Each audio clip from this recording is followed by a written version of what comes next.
প্ৰথম প্ৰশ্ন ভাৰতত প্ৰথম ডাকঘৰটো ক'ত খোলা হৈছিল আপোনাৰ বাবে বিকল্পসমূহ হল বিকল্প এ মুম্বাইত বি দিল্লীত সি বিহাৰত আৰু ডি কলকাতাত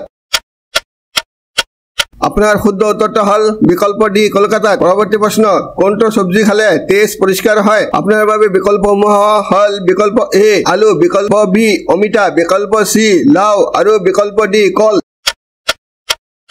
শুদ্ধ উত্তৰটো হল বিকল্প বি অমিতা পৰৱৰ্তী প্ৰশ্ন ক্যালকুলেটৰ কোনে উদ্ভাৱন কৰিছিল আপোনাৰ বাবে বিকল্পসমূহ হল বিকল্প এ নিউটন বি পাস্কেল সি নীল আৰ্মষ্ট্ৰং আৰু বিকল্প ডি চাৰ্লছ বেবেজ আপোনাৰ শুদ্ধ উত্তৰটো হল বিকল্প বি পাস্কেল শেষৰ প্ৰশ্ন পৃথিৱীত মুঠতে কিমানখন দেশ আছে আপোনাৰ বাবে বিকল্পসমূহ হল বিকল্প এ 180খন দেশ বি 195খন দেশ সি 200খন দেশ আৰু ডি 190খন দেশ